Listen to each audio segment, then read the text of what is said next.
ने कहा कि मेरे को किसी से राग भी नहीं है, मेरे से किसी से द्वेष भी नहीं है। पूर्व पक्षी ने प्रश्न किया था कि किसी के ऊपर अनुग्रह करते हैं, किसी के ऊपर अनुग्रह नहीं करते। जो आपका भजन करते हैं उसके ऊपर अनुग्रह कर देते हैं, और जो आपका भजन नहीं करते उनके ऊपर अनुग्रह नहीं करते। तो इसलिए आप में पक्षपात दोष आ रहा है, ऐसा पूर्व पक्षी के द्वारा आरोप किया गया था। तो भगवान ने कहा कि सारे भूतों में मैं सम रहता हूँ, न मेरे को किसी भूत पर राग है और न ही किसी भूतों पर मेरा द्वेष है, बल्कि जो भक्ति से युक्त होकर के मेरा भजन करते हैं वो मेरे को प्राप्त हो जाते हैं और मैं उनके लिए सुलभ हो जाता हूँ, सुकर हो जाता हूँ। और जो मेरा भजन नहीं करते उनके लिए मैं सुकर नहीं हो पाता, जल्दी प्राप्त नहीं होता, देर में प्राप्त होता हूँ। जो मेरा भक्तगण मेरा भजन करते हैं उनके लिए मैं सुकरन जल्दी ही प्राप्त हो जाता हूँ, और जो मेरा भजन नहीं करते हैं उनके लिए मैं, क्योंकि अंतःकरण दूषित रहता है, इसलिए सुकर नहीं हो पाता, इसलिए मैं जल्दी देर में प्राप्त नहीं होता, जल्दी प्राप्त नहीं होता, बल्कि जब वो भजन करेंगे अंतःकरण शुद्ध होगा तो तब मैं उनके लिए सुकर होऊंगा। ऐसा वर्णन कर दिया। अतः उनके ऊपर अनुग्रह करता रहता हूँ, जिनके ऊपर जो मेरा भजन करते रहते हैं, और जो भजन नहीं करते हैं उनके लिए जो प्रारब्ध कर्म हैं उन्हीं के अनुसार है, वो अपने कर्मों का फल भोगते हैं। ऐसा वर्णन कर दिया। कहते हैं, और भी कहते हैं यहाँ पर, जो कोई भी कहते जो भक्ति करता है भक्ति के माध्यम से मेरे को शीघ्र प्राप्त हो जाता है, ऐसा वर्णन कर दिया। तो कहते हैं भक्ति की महिमा का वर्णन करते हैं और भी, कि शृणु मद भक्तिर महात्म्यम, कि सुनो कि मेरे भक्ति की मद भक्ति यानी मेरी जो भक्ति करते हैं, जो मुझ परमात्मा का सेवन करते हैं, मुझ परमात्मा की भक्ति करते हैं, उस भक्ति की महिमा को सुनो कि क्या है, मेरी भक्ति की महिमा कितनी महान है, उसको लेकर के यहाँ पर वर्णन करते हैं। तो कहते हैं यहाँ पर, अपि चेतसु दुराचारो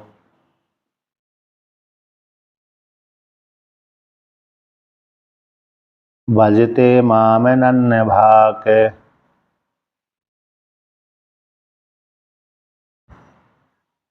साधुरेव समन्तव्यः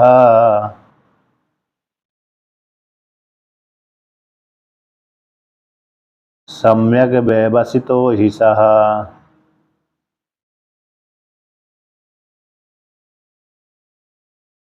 तो यहाँ पर कहते हैं कि अपि, और भी कहते हैं अपि भी, चेत यदि, चेत का अर्थ होता है यदि, कि कोई व्यक्ति है, चाहे वो स्त्री हो या पुरुष हो, सुदुराचारो हो, कहते हैं मेरी भक्ति करने से पहले वो दुराचार में रत था, यानी पाप कार्य करता रहता था। यहाँ पर दुराचार तो करता ही है, लेकिन सु लगा दिया, तो सु लगा दिया मतलब बहुत ही खराब कर्म करता था, है ना। सु शब्द का अर्थ हो गया यहाँ पर बहुत ही ज़्यादा निकृष्ट कर्म करता रहता था। तो ये चेतन यदि, यदि यदि चेत शब्द का अर्थ होता है यदि, यदि कोई व्यक्ति है, चाहे वो स्त्री हो चाहे वो पुरुष हो, कि मेरी भक्ति करने से पहले वो गलत कार्य करता था, और यहाँ इसलिए सु लगा दी ना बहुत, तो बहुत गलत कार्य करता था, फिर भी करता था, फिर भी कहते माम अनन्य भाग भजते, मुझ वासुदेव परमात्मा को, ईश्वर को अनन्य भाव होकर के, यानी अनन्य भाग होकर के मेरा सेवन करने लगता है, भजन करने लगता है। अब अनन्य भाग के कैसे होगा, है ना। तो अनन्य भाग, वाक्यन भक्ति, वाक्यन भक्ति सेवन करना, तो मतलब सत्संग के माध्यम से ही होगा। पहले गलत कार्य करता था, फिर बाद में कोई उसका संयोगी तो होते हैं गलत कार्य करने वाले के, तो वो दोनों तरफ से होते हैं, कभी सत्संग में जाते रहते हैं तो वो उसको भी वो सत्संग में ले जाने लगे गलत कार्य करने वाले को, तो वहीं सत्संग से उसका मन परिवर्तन हो गया। बहुत से व्यक्ति को आपने देखा होगा, पहले बहुत गलत कार्य करते थे, तो इसके पश्चात आपने किसी काल में किसी समय आप उनको सत्संग में ले गए, तो सत्संग से उनका मन परिवर्तन हो जाता था, हो गया था और हो भी जाता है ना। भूतकाल में हो गया था, भविष्य काल में हो जाएगा, वर्तमान काल में हो गया। इस प्रकार से जैसे मदिरा का सेवन करने वाले हैं, वो भी सत्संग के महिमा से मदिरा का सेवन छोड़ देते हैं। और बीड़ी सिगरेट भी और जुआ खेलने वाले, ये भी प्राय करके छोड़ देते हैं। बहुत से नहीं छोड़ पाते हैं, कितने भी सत्संग करो वो नहीं छोड़ पाते हैं। एक मेरे पास में आता है मदिरा का सेवन करने वाला और बीड़ी पीने वाला।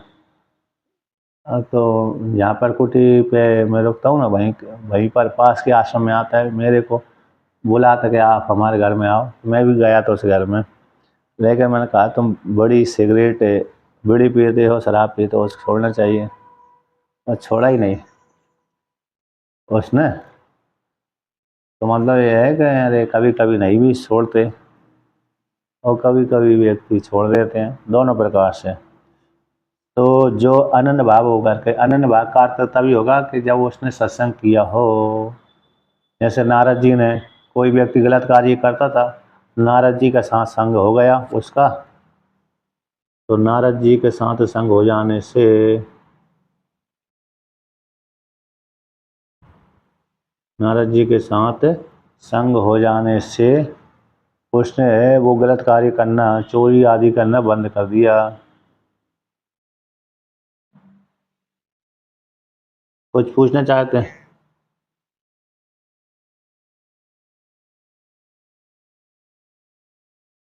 हाँ,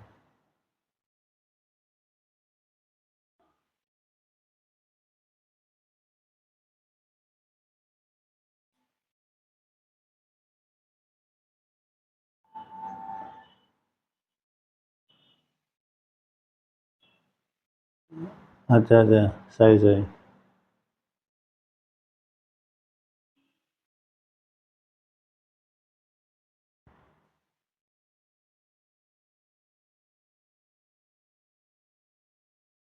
सही सही,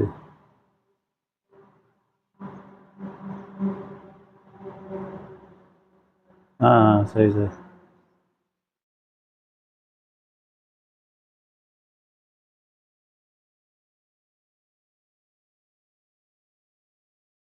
हाँ पढ़ता है और का।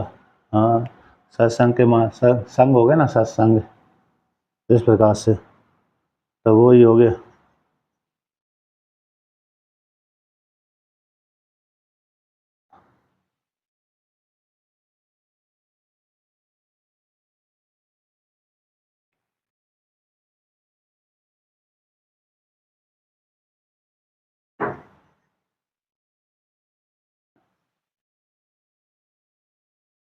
हाँ, सही सही सही। हम्म। तो देखिए और का आगे कहते हैं कि आनंद भक्ति से युक्त होकर के मेरा भजन करते, सेवन करते हैं, तो उनको क्या मानना चाहिए कि साधु रेव समन्तव्य, साधु ही जानना चाहिए। सम्यक विवसतो हिसा, कि अच्छी प्रकार से, है ना, साधु रूप से यानी अच्छी प्रकार से, यथावत रूप से मेरा भजन करने लगा, तो निश्चित रूप से उसको साधु ही जानना चाहिए। व्यवस्थो हिसा, साधु निश्चय सा, उसके विषय में साधु रूप से ही निश्चय कर लेना चाहिए। व्यवस्थित हो गया, कैसा, अलग अलग नहीं हुआ, मतलब उसने अब निश्चय कर लिया निश्चित रूप से। अब उसने दुराचारों को छोड़ दिया है, इसलिए वो साधु कोटि में ही आ गया। साधु को दुराचारों को छोड़ दिया, लेकिन भजन पूजन नहीं करता, तो साधु नहीं जान कह सकते। दुराचारों को छोड़ दिया और भगवान का भजन करता है, तभी साधु संज्ञा होगी। दुराचारों को छोड़ दिया और फिर भगवान का भजन नहीं करता है, तो फिर उसको साधु संज्ञा नहीं होगी। साधु संज्ञा तभी होगी उसकी, दुराचारों को भी छोड़ दिया उसने और भगवान का सेवन भी करता है। तो भगवान का सेवन करता है तो मतलब अब साधु हो गया। सही नहीं, बाद में क्योंकि भजन नहीं करता है तो फिर भी पकड़ लेगा वो, व्यक्ति क्या कर लेता है, पकड़ लेता है, भजन करने लगता है तो सद्गुण आ जाते हैं, सद्गुण आ जाते हैं, फिर वो इसको सद्गुण रोकते हैं, ये गलत कार्य मत करो, है ना। इसलिए भजन अनिवार्य है वहाँ पर, चाहे पूजा करे, पाठ करे, जप करे, कोई भी है, वो अनिवार्य है, तभी साधु संज्ञा उसकी होगी। सम्यक अच्छी प्रकार से व्यवस्थित निश्चय, सब निश्चित रूप से वो साधु ही जानना चाहिए, सा मंतव्य उसको कहना चाहिए, साधु ही है। अब आगे वर्णन करते हैं। सम्यक व्रतो, सम्यक रूप से उसने वर्णन कर लिया, इसका अर्थ है। अब भगवान भास्कर इसका व्याख्यान करते हैं। अपि चेत यद्यपि सुष्ठु दुराचार सुधारो अतीव कुत्सित आचारो अपि भजते माम अनन्य भक्ति सन साधुरेव सम्यक व्रत एव स मंतव्यो ज्ञातव्य सम्यक यथावत व्यवस्थितो ही यस्मात् साधु निश्चय सह। कहते हैं अपि यद्यपि सुष्ठु दुराचारो, और भी पहले सुष्ठु बहुत दुराचार करता था, सुदुराचार अतीब कुत्सित आचारो, अतीब लगा दिया भगवान भास्कर ने, क्या कर दिया, अतीब, अत्यंत रूप से कुत्सित आचार वाला था, अतीब के समय, बहुत ही, ईव शब्द मतलब कुछ अच्छे कर्म भी करता था, ईव शब्द का प्रयोग है ना, बहुत ही ज़्यादा कुत्सित आचार वाला था, निंदा है, चुगली है, अन्य चोरी डकैती आदि भी है ना, ये भी हो सकता है। बस कुत्सित आचार का अर्थ यही हो गया, कुत्सित आचार हो।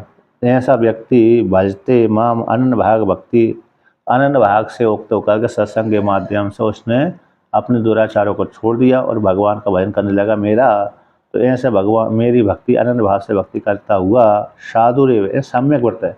अब उसने व्रत ले लिया, क्या कर लिया, मैं भगवान का भजन करूँगा ही।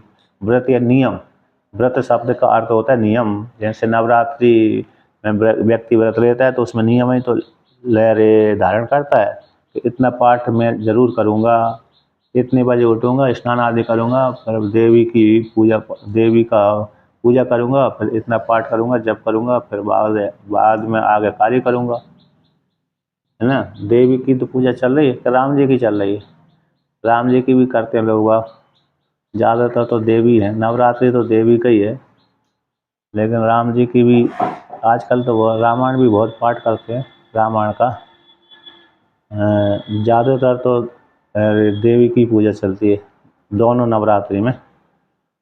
तो ऐसे वो तो संकल्प ले लिया, व्रत ले लिया, नियम ले लिया, इतना मैं करके ही रहूँगा तभी भोजन करूँगा। बाणासुर का नियम था, बाणासुर का, कि मैं भगवान की पूजा करके ही भोजन आदि ग्रहण करूँगा, ये व्रत था उसका। बहुत से महात्माओं का, बहुत से गृहस्थों का ये नियम रहता है कि मैं भगवान की पूजा करके ही भोजन करूँगा, चाय अरे क्या जलपान करूँगा तो अन्य कार्य करूँगा। इस प्रकार से को बहुत से जल भी नहीं पीते, अतः बहुत से चाय नाश्ता आदि नहीं करते, चाय बाल भोग अल्प भोग, कि मैं भगवान का भोजन नहीं करूँगा तब तक ग्रहण नहीं करूँगा। ऐसे उन्होंने, राम जी ने कहा मेरे को प्यास लगी हुई है, समुद्र जब सेतु बांध रहे थे ना उस काल में, तो कहते हैं मेरे को बहुत प्यास लगी है, तो किसी से जल मंगवाया, जल मंगवाते समय जल मंगवा लिया, हाथ में लेने लगे कि मैंने भगवान की पूजा तो करी नहीं, तो बिना पूजा किए बिना कैसे पान करूँगा। लेकिन वहाँ पर राम जी तो पान कर गए थे, पान करने के पश्चात फिर पूजा करी थी। तो इस प्रकार से तो जिसका दृढ़ संकल्प होता है कि वो इस प्रकार से तो नियम धारण कर लेता है, इसलिए सम्यक व्रत अच्छी प्रकार से वर्णन कर लिया है, नियम धारण कर लिया। सएव, इस प्रकार से निश्चय सुंदर आचरण करने वाला, सएव मंतव्य है ज्ञातव्य आदर। अब उसने भगवान की भक्ति करने से वे अच्छी प्रकार से सेवन करने लगा भगवान, इस हेतु से सम्यक रूप से यथावत रूप से व्यवस्थित हो गया, यानी अच्छी प्रकार से व्रत नियम धारण करने के कारण वह साधु रेव सब, और निश्चय रूप से साधु ही है, मेरा भक्त है भगवान। सम्यक व्रत है भगवत भक्तो, अब भगवान का भक्त ही है, भगवान का वो भक्त हो चुका है ना, क्योंकि उसने भगवान को वर्ण कर लिया है, भगवान का भजन पूजन करने लगा, इसलिए भगवान का भक्त हो गया। भगवान का भक्त होती साधु संज्ञा हो गई उसकी।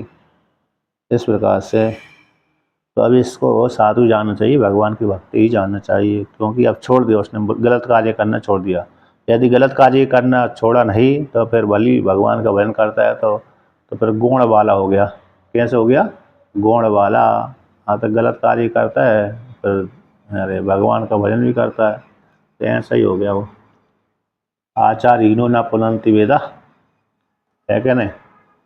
ये बात कहा जाता है, जो थोड़ा भगवान का भजन भी करता है, थोड़ा उधर इधर भी आत्मा आता, उधर भी आत्मा आता है, तो आचार उसका ठीक नहीं है। तो आचारहीनो न पुनन्ति वेदा, ये वाक्य आता। आचारहीन वाले व्यक्ति को वेद भी पवित्र नहीं कर पाते।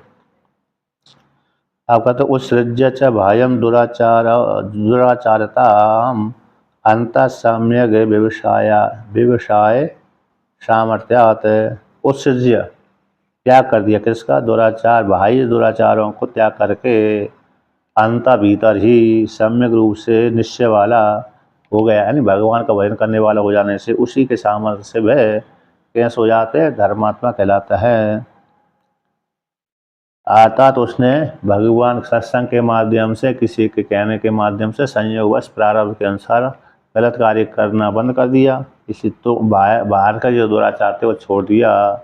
अब इसके पश्चात भीतर ही उसने दृढ़ संकल्प कर लिया। दृढ़ संकल्प करके सम्यक रूप से व्यवसाय के लिए, व्यवसाय बोल निश्चय, सम्यक व्यवसाय की सामर्थ्य से, दृढ़ संकल्प के माध्यम से, दृढ़ संकल्प की सामर्थ्य से अब वो कैसे हो गया? धर्मात्मा हो जाता है। उसको लेकर कहते हैं क्षिप्रम भवति धर्मात्मा,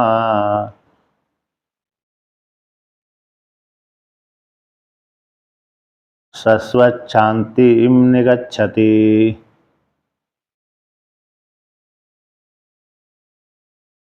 कौन्तेय प्रतिजानीहि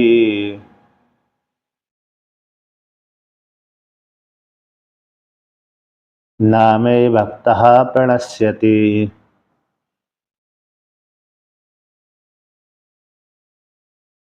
तो यहाँ पर वर्णन करते हैं कि अब जिसने बाहर के दुराचारों को त्याग दिया है, ऐसा व्यक्ति तो वह क्षिप्रम भवति धर्मात्मा, हे कौन्तेय, उसको शीघ्र ही वो धर्मात्मा हो जाता है, क्योंकि दुराचारों को त्याग दिया। अनन्य भक्ति से युक्त होकर के मेरा सेवन करते आता, मेरे को दृढ़ निश्चय करके भजन करता है, सेवन करता है। तो ऐसा सेवन करने वाला व्यक्ति शाश्वत शांति में गच्छति।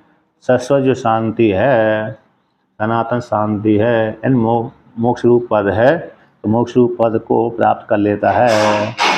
धर्मात्मा तो हो ही गया, और धर्मात्मा हो जाने के कारण धर्म को धारण करने वाला, धर्मात्मा शब्द का अर्थ तो ये भी हो गया कि धर्म को धारण करने वाला। तो धर्म को धारण करने वाला मतलब आत्मा को धारण कर लिया। सद्गुण तो है ही है, सद्गुण के पश्चात फिर आत्मा को धारण करने की योग्यता आ गई, और आत्मा को धारण करते करते करते निर्विकल्प आत्मा को प्राप्त करने लगा, निर्गुण आत्मा को धारण करने में समर्थ हो गया। तो निर्गुण आत्मा को धारण करने में जब समर्थ हो जाता है तो वह शाश्वत शांति में गच्छति, मोक्ष रूप शांति को प्राप्त कर लेता है, मोक्ष रूप पद को प्राप्त कर लेता है। इस प्रकार से हे कौन्तेय प्रतिजानी, प्रतिज्ञा करता न, इसलिए मैं प्रतिज्ञा करता हूँ, प्रतिजानी यानी प्रतिज्ञा, न मैं भक्ता प्रणश्यति, मेरा जो भक्त है वो नाश को प्राप्त नहीं होता। जो इस प्रकार से मेरा भजन करता है, मेरे को प्राप्त हो गया, मेरा भजन करने वाला मेरे को प्राप्त हो गया, तो मेरे को प्राप्त हो गया, इस प्रकार से वो धर्म मुझ परमात्मा को प्राप्त हो गया, उसका नाश नहीं होता, संसार में लौट करके दोबारा के नहीं आता, मुक्त हो जाता है। अब भगवान भास्कर इसका व्याख्यान करते हैं। कहते हैं, क्या कहते हैं?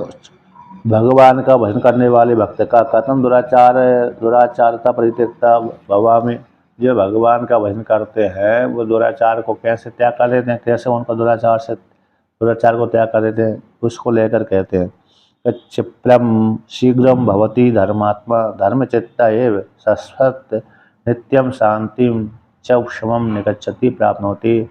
कि वह है जो जिस साधक ने, जिस स्त्री पुरुष ने जो पहले दुराचार करता था, सत्संग के माध्यम से सद्बुद्धि आ गई, वो सद्बुद्धि के आ जाने से उसने अपने दुराचारों को, दुरावगुणों को त्याग कर दिया, तो त्याग करते ही और भगवान का भजन करता है, ऐसा करने वाला व्यक्ति शीघ्र ही धर्मात्मा धर्म चित्त वाला हो जाता है। और धर्म चित्त वाला होता हुआ शाश्वत नित्य शांति को उपशम उपशम का अर्थ होता है दुराचार से उपरम, दुराचार से वो उपरम कर दिया।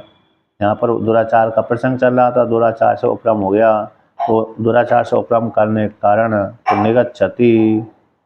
निगच्छति प्राप्त होती, नित्य शांति को प्राप्त कर लेता है, क्योंकि उसने दुराचारों को त्याग कर दिया है, भगवान का सेवन करता है तो धर्मात्मा हो जाता है, धर्म चित्त वाला होता हुआ वो नित्य शांति को प्राप्त कर लेता है।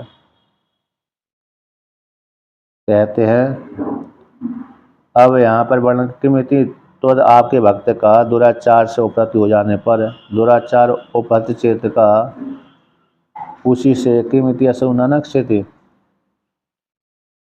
कहते हैं किमिति त्वद भक्त का तो दुराचार से उपरति उचित, आपका जो भक्त है वह तो दुराचार से उपरत हो जाता है, और दुराचार से उपहत चेत का, दुराचार से युक्त चेत है उस वाले तय उससे किमिति न नक्षति के उससे, तो दुराचार से उपहत चित्त, दुराचार से उपहत चित्त उसी के द्वारा के असौ न नक्षति, जो पहले दुराचार था क्या उसका नाश नहीं होता, उसका नाश है जो जिसने आपका भक्त तो दुराचारों से जिसने क्या कर दिया उपरति को प्राप्त हो जाता है। अब किंतु व्यक्ति दुराचार से उपचित्त वाला है, उसी के द्वारा उसका नाश हो जाए,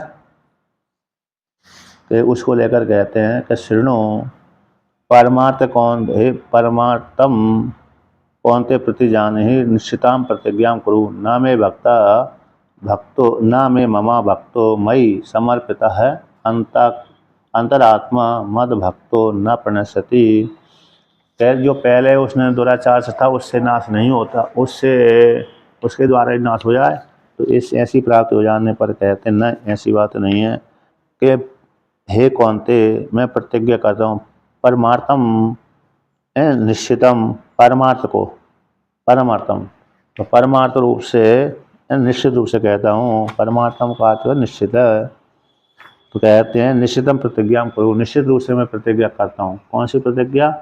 कि जो मैं ममा भक्तो, जो मेरा भक्त है, मई समर्पित अंतरात्मा, जिसने मुझे वासुदेव में अंतःकरण को अर्पण कर दिया है, मेरा जो भक्त है जिसने मुझ परमात्मा में अपने अंतःकरण को लगा दिया, अतः अब मेरे अपने मन में मुझ वासुदेव परमात्मा का ही चिंतन करता रहता है, ईश्वर तत्व का चिंतन करता रहता है, ऐसा चिंतन करने वाला है भक्त कहते हैं नाश को प्राप्त नहीं होता। तो नाश शब्द का अर्थ यहाँ पर जन्मांतर फल की प्राप्ति नहीं होती, नाश का अर्थ ही हो गया, और नाश का अर्थ होना जन्मांतर फल की प्राप्ति, और नाश न होना मतलब जन्मांतर फल की प्राप्ति नहीं होती। जो भगवान का भजन करते हैं, भगवान का भजन करते करते करते जो अभेद रूप से चिंतन करता है, भगवान का भजन करते करते करते जो अभेद रूप से चिंतन करने लगता है, अभेद रूप से चिंतन करता है, उसी कोई जन्मांतर फल की प्राप्ति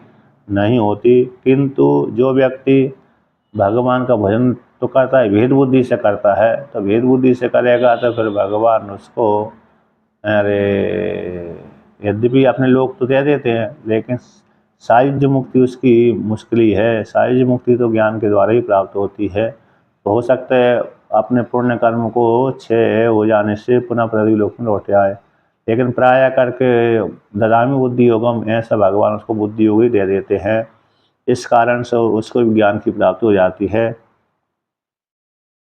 तो इसलिए वो दूर जो देवता की उपासना करने वाले हैं, भेद बुद्धि से ज़्यादा उपासना करते हैं, तो फिर उनको तो लोकांतर फल की प्राप्ति होगी, उनको मोक्ष रूप फल की प्राप्ति नहीं हो सकती। तो उनका नाश मतलब यही है कि उनको भोग भोगने के लिए दूसरी योनि में जाना पड़ता ही है। फिर जब वो भोग समाप्त हो जाते हैं पुनः पृथ्वी लोक में लौट करके आते हैं, वो यही नाश होना। दूसरे जन्मांतर की प्राप्ति होना ही नाश है, और जो दूसरे जन्मांतर की प्राप्ति ना होना ही मुक्ति हो गई। इसलिए जो मेरा भक्त है ना मैं भक्ता प्रणश्यति, तो इस वाक्य के माध्यम यही जानना चाहिए कि उसको लोकांतर फल की प्राप्ति नहीं हो सकती, क्योंकि और उसने अनन्य भाव से युक्त होकर के मुझ वासुदेव परमात्मा की प्राप्ति की। ये श्रुति कहती है ना, यह चेत वेदित अर्थ सत्यमस्ति न चेत यह वेदित महती विनष्टि। इस शरीर में रहते रहते रहते यदि आपने आत्मा को जान लिया तब तो ठीक है, और न चेत यह वेदित, हाँ कैन उपनिषद का है,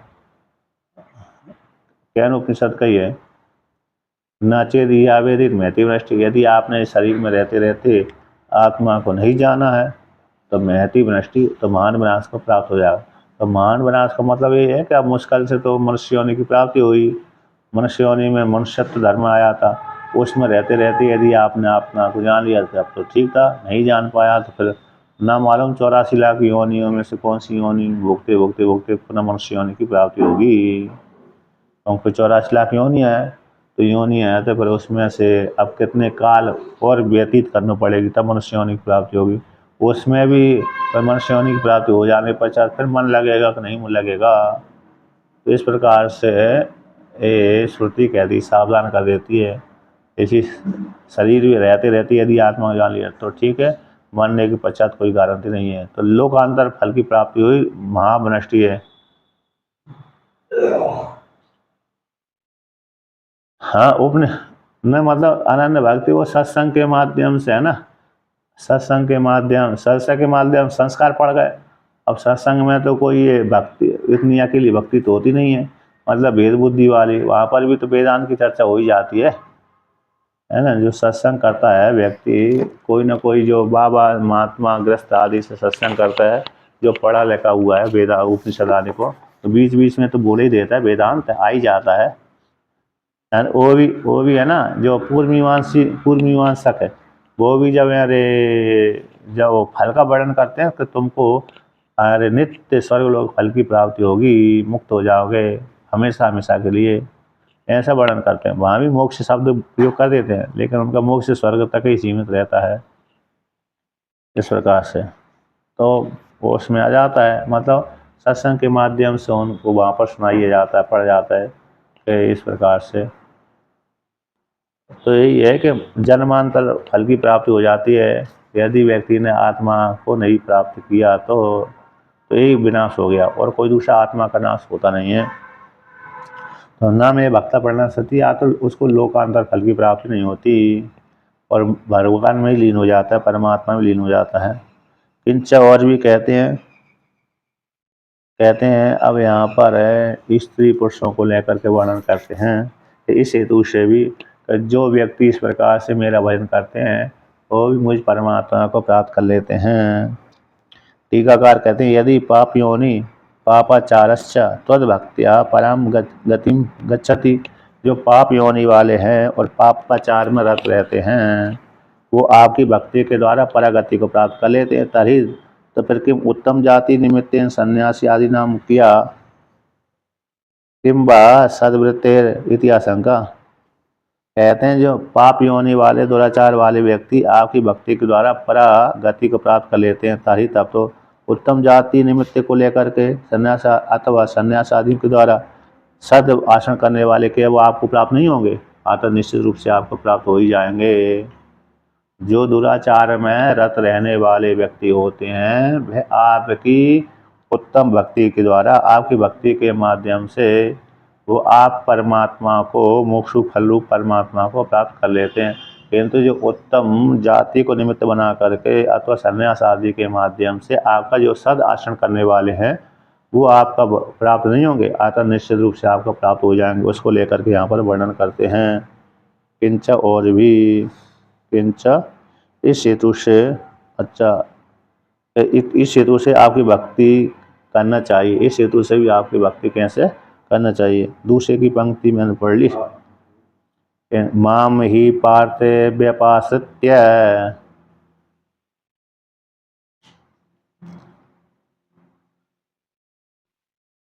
एपि स्युः पापयोनयः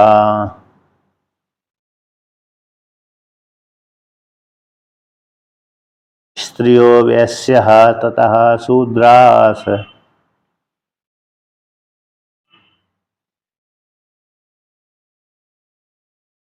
तेपि यान्ति पराम गतिम्।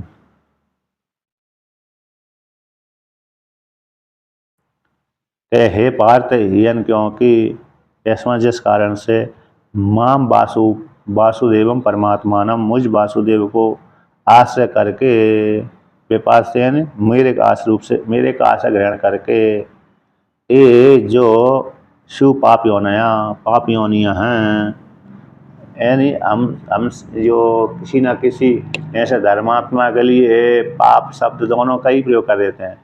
जो मोक्ष की प्राप्त करने वाला है व्यक्ति, उसके लिए पाप शब्द पुण्य भी होता है। पाप शब्द पाप तो पाप होता ही है, पाप शब्द पुण्य भी होता है। क्यों? जो अगले जन्म का हेतु होता है उसको पाप शब्द से कह देते हैं धर्मात्मा के लिए। और सामान्य जन के लिए तो पाप ही होता है, पुण्य तो पुण्य ही रहेगा सामान्य जन के लिए। और कहते जो पाप योनियाँ है उसमें से इनका वर्णन कर दिया। कहते स्त्री है, वैश्य, शूद्र है इत्यादि को वर्ण को लेकर के वर्णन कर दिया। यानी इसमें क्या हो गया, मतलब ये है कि व्यक्ति को भक्ति कम करते हैं इधर, भक्ति उधर ज़्यादा करते रहते हैं। इस प्रकार से ऐसे ये भी मेरा भजन करते हैं, वो भी परागति को प्राप्त कर लेते हैं, अतः मुझ वासुदेव परमात्मा को प्राप्त कर लेते हैं। इस प्रकार से वर्णन किया। अब यहाँ पर भगवान भास्कर इसका वर्णन करते हैं कि माम ही यस्मात् पार्थ व्यपाश्रित्य माम आश्रित्य गृहीत्वा येऽपि शूरभवेयुः पापयोनयः पापा योनिरेषां ते पापयोनयः पाप जन्माना। कहते हैं यानी क्योंकि ऐसा जिस कारण से हे पार्थ व्यपाश्रित्य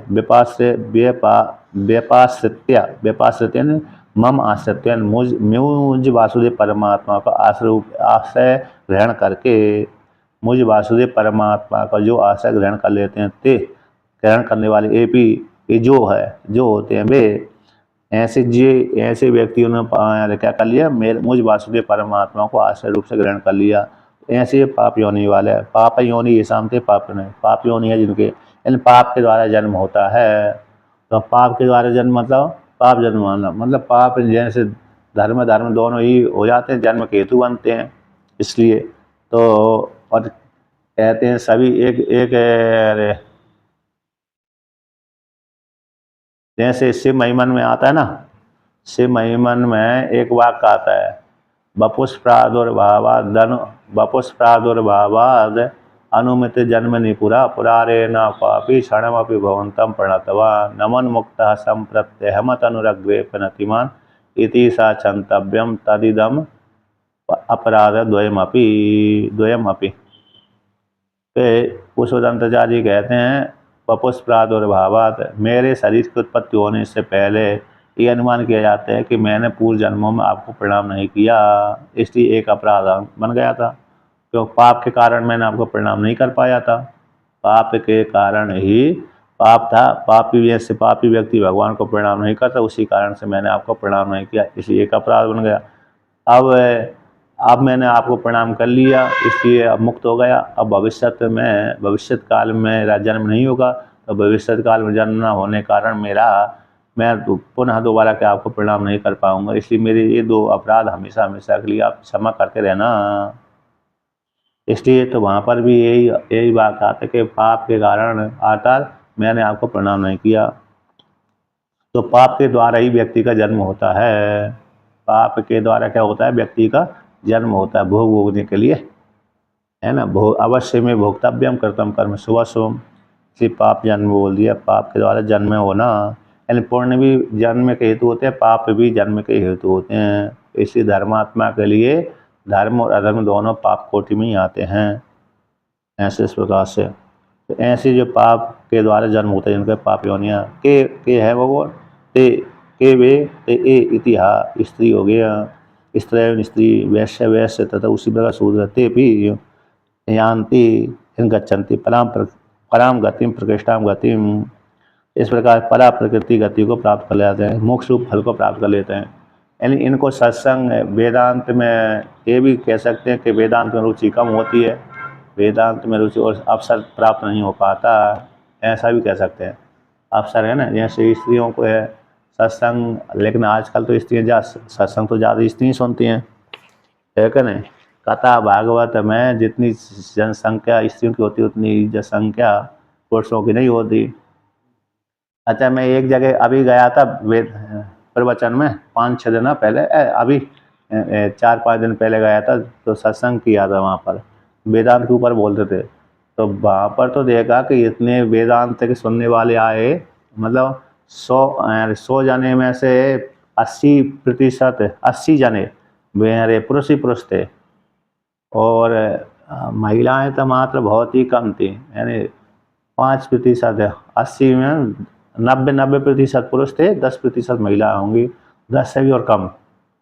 तो वेदांत के सुनने वाले वहाँ पर बहुत थे, और जो भी प्रवचन कर रहे थे सारे महात्मा वेदांत की चर्चा करते थे। तो उधर जो आगरा है ना, आगरा जिले के अंतर्गत, बहुत उन्होंने बना के रखा है, वहाँ के लोकल व्यक्तियों ने आपस में भी चर्चा करते रहते हैं, आपस में पढ़ाते रहते हैं। अरे उड़िया बाबा की गीता चलाते रहते हैं, अन्य अन्य वेदांत के ऊपर चर्चा करते रहते हैं, विचार सागर, विचार चंद्रोदय, ये चलाते रहते हैं। तो बहुत ही वहाँ पर देखा मैंने, बहुत ही, मतलब वेदांत के श्रवण करने वाले कम होते हैं वैसे, लेकिन वहाँ पर वेदांत श्रवण करने के लिए बहुत ज़्यादा है, बहुत ज़्यादा आए थे। लेकिन कथा भागवत में तो ज़्यादा संख्या स्त्रियों की रहती है ना। तो इसलिए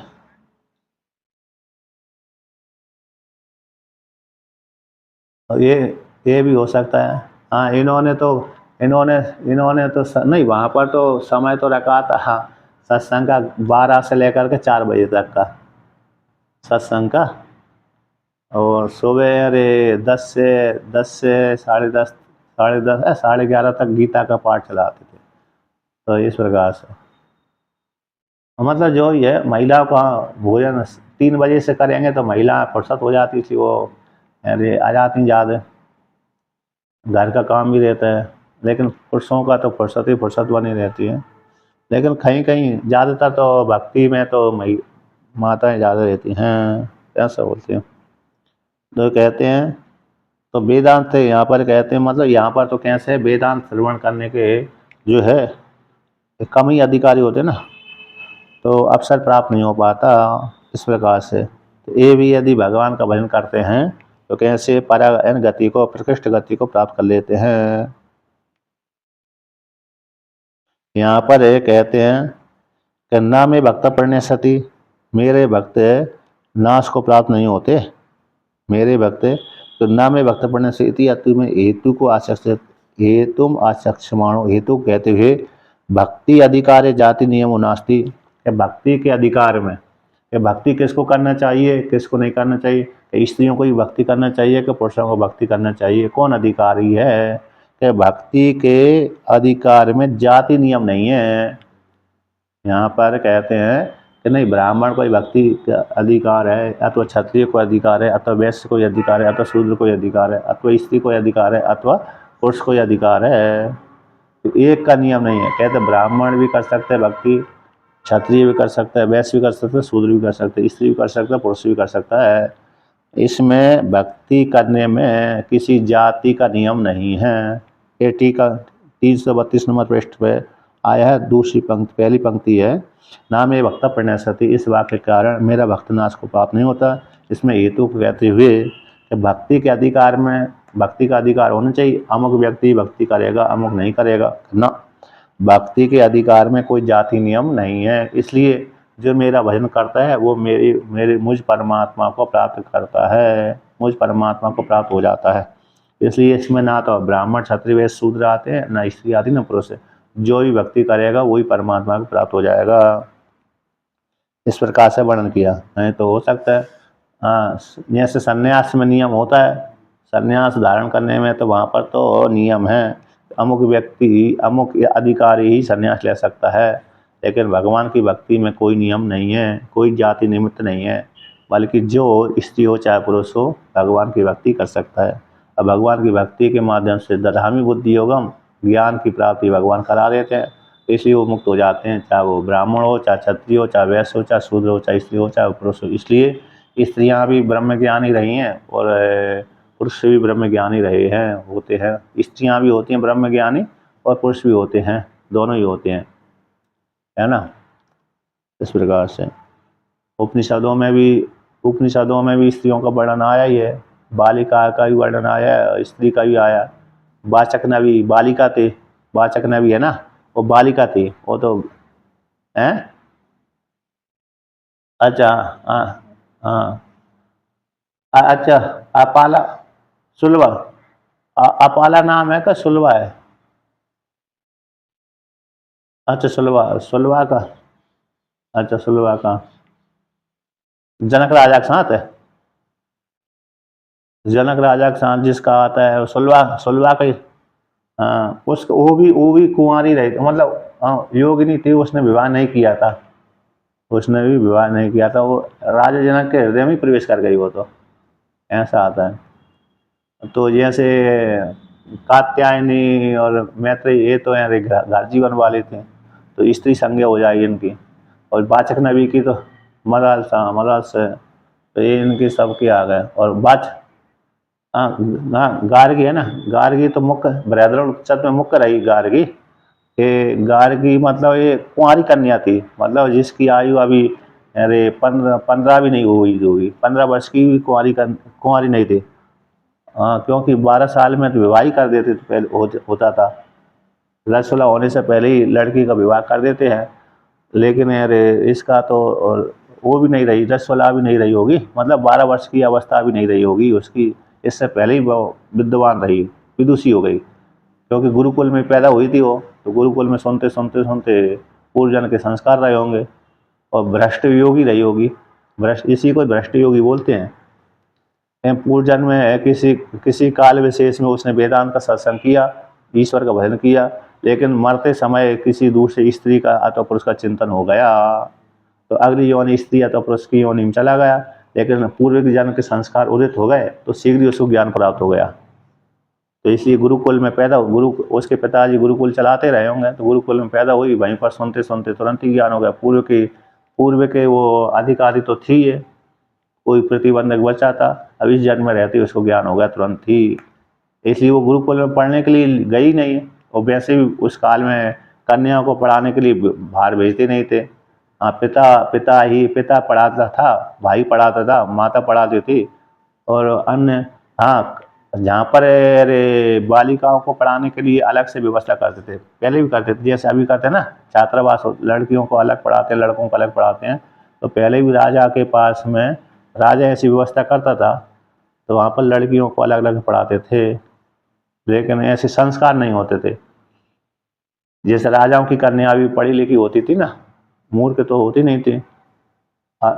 जैसे द्रौपदी के विषय में आता है, खैर 5 पांडव नहीं देखते थे, द्रौपदी सारे कार्य राजभार देखती थी, हिसाब किताब का लेखा जोखा जिम्मेदार द्रौपदी के ऊपर था। और कितनी विदुषी रही होगी द्रौपदी, ना कोई पढ़ने गई कि ना कहीं गई, पीएचडी भी नहीं करी, ना वकालत किया उसने, है क्या ना है क्या ना।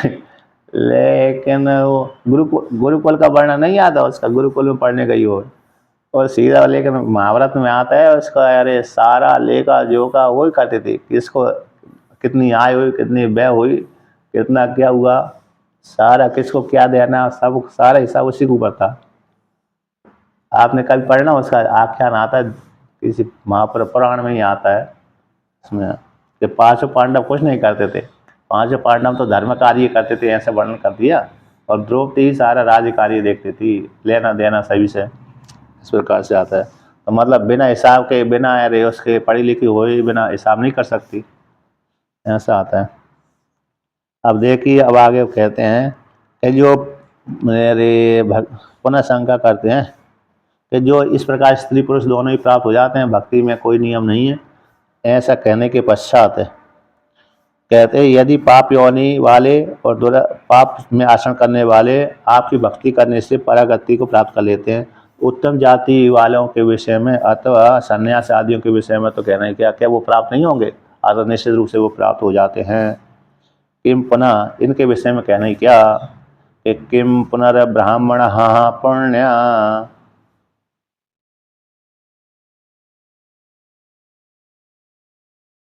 भक्तः राजर्षयस्तथा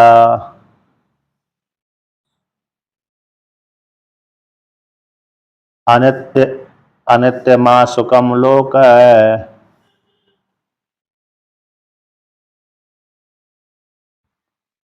मिमं प्राप्य भजस्व माम।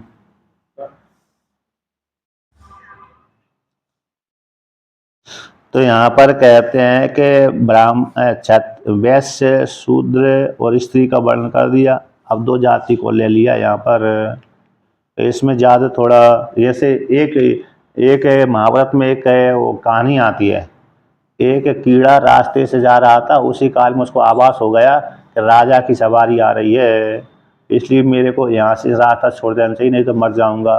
तो भगवान व्यास जी उसी रास्ते से जा रहे थे। उसने देखा कि कीड़े की गति को देख लिया, मन के भाव को जान लिया। जल्दी जल्दी भाग रहा था। तो भगवान ने कहा, अब भगवान व्यास ने कहा, अरे कीड़े तुम क्यों भाग रहे हो? कि महाराज क्या बताऊँ, मैं मरने से डर रहा हूँ, और अभी तो मैं कीड़े योनि प्राप्त हुआ हूँ, ना जाने कौन सी इससे कीड़े से ही निकृष्ट योनि की प्राप्ति होगी मेरे को, इसलिए मैं अपनी जान बचाने के लिए भाग रहा हूँ इधर से। उन्होंने कहा तुम मर जाओ, मैं तुम्हारे ऊपर कृपा करूँगा। तो व्यास जी ने उस कीड़े के ऊपर कृपा कर दी, तो मर गया, पर भागा नहीं वो कीड़ा। तो भाई कीड़ा फिर अगले जन्म में सबसे अन्य योनि को भोगता हुआ, थोड़ी मतलब कौन सी शूद्र योनि पैदा हुआ। तो शूद्र योनि में जब पैदा हो गया तो उसको भगवान व्यास जी पुनः उसको प्राप्त हो गए, कृपा करी। तो वहाँ पर उनका भगवान व्यास जी ने उसको कहा कि तुम सदाचार कर्म करते रहो, अपने वर्ण के अनुसार कार्य करो। तो शूद्र योनि को भोग करके वो उसने पूरा भोग भोगा और वर्ण के अनुसार कार्य किया, और व्यास जी का भजन करता रहा। व्यास जी ने उसके ऊपर कृपा करते रहे। फिर अगला जन्म उसको वैश्य योनि में प्राप्त हुआ। वैश्य योनि में रह करके उसने भी वर्ण के अनुसार कार्य किया, धर्म पुण्य आदि किए। तो वहाँ से फिर वो शरीर छूट गया, फिर क्षत्रिय योनि में पैदा हुआ। तो क्षत्रिय योनि में पैदा होकर के, क्षत्रिय वर्ण में पैदा होकर के, तो उसने वहाँ पर अपने वर्ण के अनुसार कार्य किया। फिर अरे ब्राह्मण योनि में पैदा हुआ, ब्राह्मण वर्ण में पैदा हुआ। तो भाई ब्राह्मण पैदा होकर के फिर ब्रह्मवेत्ता हो गया। उसी को शायद जैमिनी आचार्य बोलते हैं, उसी कीड़े के ऊपर जो कृपा करी थी उसी को बोलते हैं कि जैमिनी आचार्य, बड़े विद्वान रहे ऐसे। तो एक कीड़े के ऊपर है तो ब्राह्मण बन गया, तो ब्राह्मण योनि बन गए थे। तो मतलब ये है कि मनुष्य योनि के मनुष्य योनि में भी क्रम से होता है। पशु पक्षी से जब नीचे से पाप योनि को भोग करके आता है तो सबसे पहले उसको किसकी योनि प्राप्ति होती है? नियम के अनुसार सामान्य रूप से शूद्र, फिर वैश्य, फिर क्षत्रिय, फिर ब्राह्मण, इस प्रकार से। और कभी कभी अरे अरे मंडूक निया होता है, मंडूक है, तो मंडू जैसे मंडूक छलांग मार देता है, उसी प्रकार से पशु पक्षी योनि सीधा ब्राह्मण भी बन सकता है, क्षत्रिय बन सकता है, वैश्य बन सकता है, शूद्र भी बन सकता है। जैसे एक पक्षी सीधा सीधा राजा ही बन गया था। एक पक्षी एक अन्नपूर्णा की परिक्रमा करी, उसी के फल के प्रभाव से वो अगले जन्म में उसको राजा योनि की प्राप्ति हो गई थी, ऐसा ही वर्णन आता है इस प्रकार से। तो यहाँ पर तो ब्राह्मण क्षत्रिय को लेकर के वर्णन करते हैं कि ये पुनः जो ब्राह्मण है पुण्य कर्म करने वाले, इसमें ज़्यादातर भजन पूजन ज़्यादा करते हैं, कहते भक्ता ये भक्त। और राजस्य तथा उसी प्रकार से राजस्य गण राजाओं में श्रेष्ठ है। राजाओं क्षत्रिय वर्ण में जो राजा हुए, तो राजाओं में जो ऋषिगण हैं वो श्रेष्ठ हैं। कहते ये भी भक्ति भक्ति पुण्य के प्रभाव से उत्पन्न होते हैं। सामान्य रूप से सामान्य पुण्य वाला व्यक्ति राजा घर में पैदा नहीं होगा, विशिष्ट पुण्य वाला ही व्यक्ति राजा घर में पैदा होता है, इस प्रकार से। तो अनित्यम असुखम लोकम कहते हैं इस लोक को जब ब्राह्मण योनि में क्षत्रिय योनि में प्राप्त हो गए, इसके पश्चात राजा के रूप में पैदा हो गए, राजा घर पैदा हो गए। ऐसे पैदा होने वाले पृथ्वी लोक में तो पैदा हुए, किंतु कहते हैं इस लोक के जो सुख हैं उनको अनित्य जान लेते हैं। पृथ्वी लोक के जो सुख हैं वो कैसे अनित्य हैं, ऐसे अनित्य सुख को जान, इस लोक के सुखों को अनित्य जान करके कहते भजस्व माम। तो ईम लोक को प्राप्त होकर के माम भजस्व मेरा सेवन करते हैं।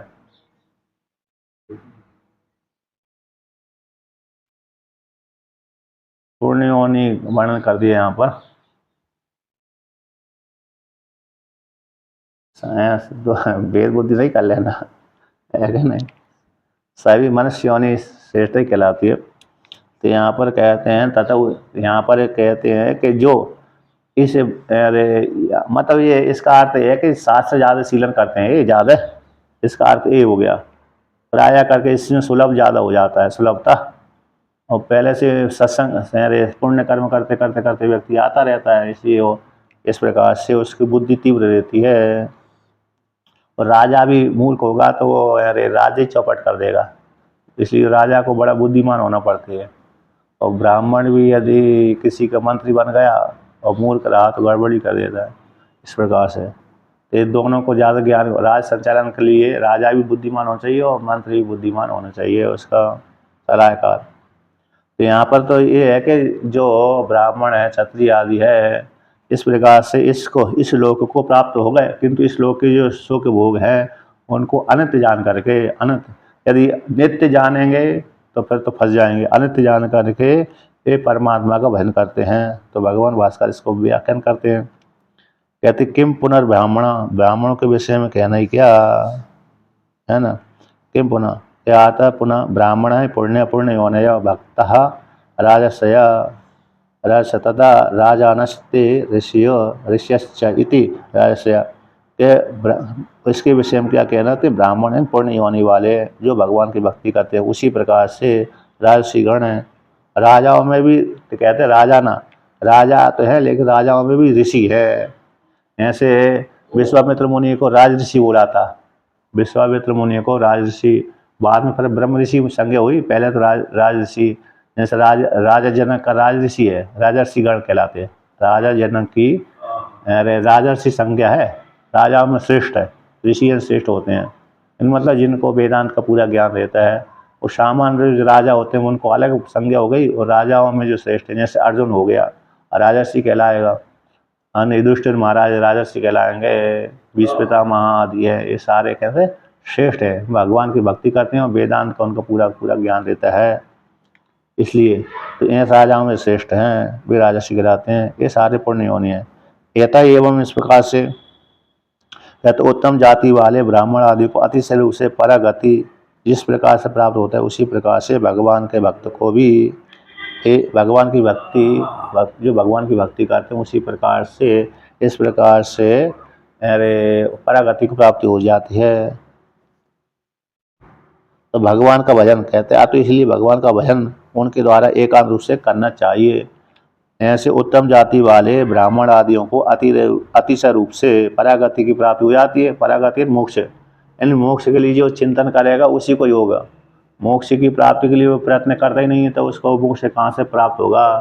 किंतु जिस व्यक्ति ने मोक्ष की प्राप्ति के लिए प्रयत्न किया उसी को ही मोक्ष फल की प्राप्ति होती है। इसलिए तो मोक्ष की प्राप्ति के लिए व्यक्तियों को क्या करना चाहिए, भगवान की भक्ति करते रहना चाहिए, एकांत रूप से ध्यान करना चाहिए। यथा इस प्रकार से एवं इस प्रकार से अतो अनित्यम क्षण भंगुरम असुखम च सुखवर्जितम इमं लोकम मनुष्य लोकम प्राप्य पुरुषार्थ साधनम दुर्लभम मनुष्यत्वम लब्ध्वा भजस्व रोचस्व माम।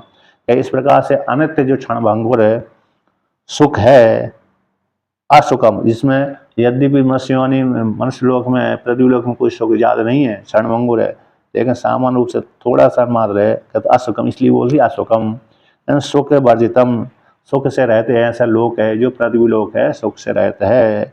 नाम मात्र के लिए सुख की प्राप्ति होती है, वास्तव में सुख प्राप्त होते नहीं है। जैसा सुषुप्ति में सुख होता है ऐसा जागृत अवस्था में प्राप्त नहीं होता, फिर भी नाम मात्र के लिए, गंध मात्र के लिए है। ऐसे मनुष्य लोक को प्राप्त होकर के तो मनुष्य लोक कैसा है, पुरुषार्थ का साधन है। मनुष्य योनि पुरुषार्थ का साधन है, अन्य योनि तो भोग योनि है। अन्य जो योनियां हैं मनुष्यों से इतर जो योनियां होती हैं वो भोग योनियां होती हैं, किंतु मनुष्य योनि कैसी होती है, पुरुषार्थ का साधन है। हर एक प्रकार के पुरुषार्थ कर सकता है, अच्छे वाले भी कर सकता है, खराब वाले भी कर ही लेता है, वही जाते हैं। तो अच्छे वाले कर्म कर सकते हैं, पुरुषार्थ का साधन। ऐसा दुर्लभम मनुष्य योनि को प्राप्त करके, उसमें भी मनुष्य योनि को तो प्राप्त हो गया और उसमें मनुष्यत्व धर्म है, मनुष्य योनि में भी आकर के मनुष्यत्व धर्म। तो मनुष्यत्व धर्म का अर्थ हो गया सदाचार, सदाचार वाले कर्म, धर्मशीलता, धर्म वाले कार्य, मनुष्यत्व का अर्थ यही हो गया। मनुष्य योनि की सामान्य पुण्य कर्मों के माध्यम से मनुष्य योनि की प्राप्ति हो जाने पर जो मनुष्यत्व तो नहीं आया, तो मनुष्यत्व में सद आचार देवी संपदा, तो देवी संपदा है सदगुणों का आचार है, सत्कर्म का आचार है। तो देवी संपदा जब तक नहीं आती तब तक मनुष्यत्व नहीं आएगा। तो देवी संपदा से युक्त हो गया, तो देवी संपदा से युक्त होकर मनुष्यत्व को प्राप्त करके भजस्व लब्ध्वा प्राप्त करके भजस्व रोजस्व मेरा चिंतन करे। इसलिए यहाँ पर कहते हैं मनुष्य देह से अतिरिक्त है, मनुष्य देह से अतिरिक्त पशु आदि में भगवान के भजन की योग्यता नहीं है, इसी दोष से। और मनुष्यत्व में मनुष्य योनि में आकर के मनुष्यत्व की प्राप्त हो जाने पर भगवान के भजन करने में योग्यता है। इसलिए प्रयत्न पूर्वक भगवान का भजन करते रहना चाहिए मनुष्य योनि को प्राप्त करके, है ना। अब यहाँ पर है अगला ये श्लोक और पाठ कर लेते हैं ना, तो इसका विधान कर देते हैं। कथम किस प्रकार से भगवान का भजन करना चाहिए, तो उसको लेकर कहते हैं मन मना भावे मद भक्तो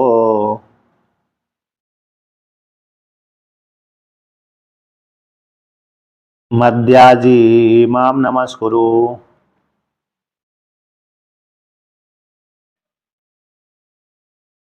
मामे वैश्यसि युक्तैवम्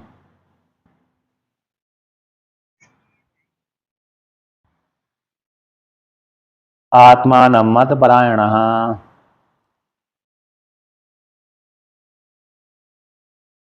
तो यहाँ पर वर्णन करते हैं कि इस प्रकार से भक्ति करना चाहिए कि मन मना मेरे मन वाले हो जाओ, है ना। मद भक्तो मेरी भजन करो, मद्याज मेरे लिए क्या करो, यजन करो, याजी है यज्ञ करो, और माम नमस्कुरु मेरा ही मुझको ही नमस्कार करो। जब इस प्रकार से कार्य करेगा तो माँ भी वैसे मुझ परमात्मा को ही प्राप्त होगा। एवं आत्मानम युक्त, इस प्रकार से युक्ति के द्वारा इस प्रकार समाधान करके, युक्त है समाधान करके किसको, चित्त को समाधान करके भविष्य में मेरे को प्राप्त करेगा। मत परायणा मेरे आशय वाला हो, मेरी मुझ परमात्मा मैं ही परायण गति, तो मुझ परमात्मा को ही प्राप्त होगा।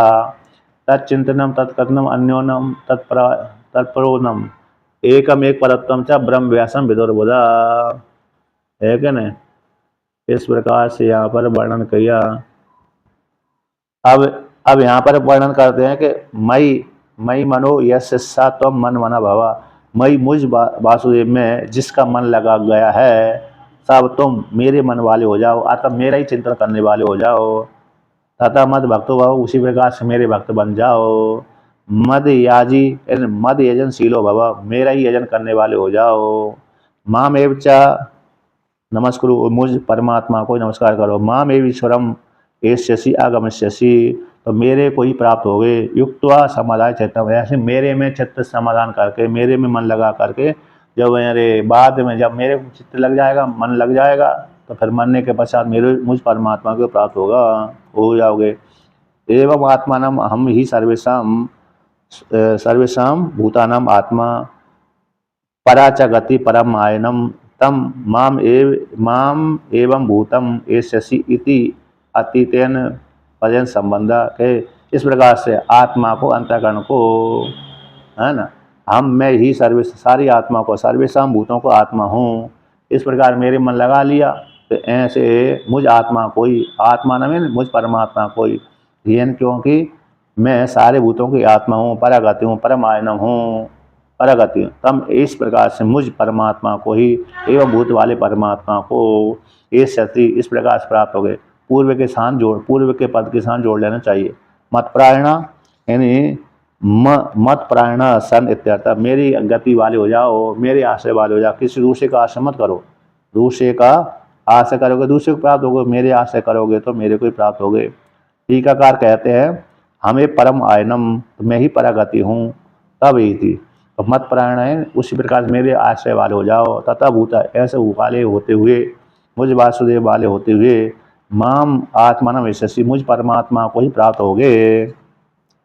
इसलिए यहाँ पर वर्णन कर दिया कि तद एवं इस प्रकार से मध्यम अधिकारियों के लिए ध्येयम रूपम, मध्यम जो अधिकारी होते हैं, उत्तम अधिकारी तो ज्ञान के द्वारा प्राप्त हो गए, किंतु मध्यम अधिकारी वाले के लिए कहते ध्येय जो परमात्मा चिंतनीय है। कहते नवे अध्याय में एवं इस प्रकार से, नवे में अरे अरे अधम अधम अधमा नाम आराध्य अभिधान मुखेन। तो मध्यम अधिकारी के लिए दृढ़ रूप से, और मध्यम और अधम अधिकारी के लिए उसका चिंतन अभिधान के मुख से, कथन के मुख से, नाम के कथन के द्वारा, निज रूप से, पारमार्थ रूप से, पृथक चेतन रूप से परमेश्वर का पुनः ज्ञान, परमेश्वर को ज्ञान हो जाता है, परमेश्वर का परम आराधनम इति। तो ज्ञान जो है पृथक रूप से ज्ञान परमेश्वर का परम आराधनम इति, इस प्रकार से 90 अध्याय के द्वारा कह दिया गया। स्वपादिक उपाधि के सहित परमात्मा का तदवाच्य निरूपाधिक इस माध्यम के द्वारा, तत्पदवाच्य जो परमात्मा है, उपाधि से रहित जो परमात्मा, उसको तत्पद लक्ष्य जो तत्पद के द्वारा जो वर्णन किए जाते हैं, उसका यहाँ पर 90 अध्याय में व्याख्यान कर दिया। यानी उत्तम अधिकारी के लिए तो ज्ञान के द्वारा प्राप्त हो जाता है, और मध्यम अधिकारी के लिए ध्येय रूप से चिंतन, किसका? ध्येय रूप जो परमात्मा है, इसका इस प्रकार चिंतन करने चाहिए। और कहते हैं, और अधम अधिकारी के लिए उस नाम आधार के द्वारा, इसका भजन के माध्यम से नाम रूप आधार के द्वारा मेरे परमात्मिक रूप स्वरूप को प्राप्त कर लेता है। ज्ञान के द्वारा परमात्मा की प्राप्ति हो जाती है। जब परमात्मा की प्राप्ति हो गई तो फिर इस प्रकार से मुक्त हो जाएगा। इसलिए सोपाधिक ब्रह्म, सोपाधिक जो ब्रह्म है, जो तत्पदवाच्य है, और निरुपाधिक जो ब्रह्म है, यह सब जो तत्पद के द्वारा लक्ष्य होता है। इसे 90 अध्याय के द्वारा व्याख्यान कर दिया। अब 10वें अध्याय का पाठ फिर करेंगे। और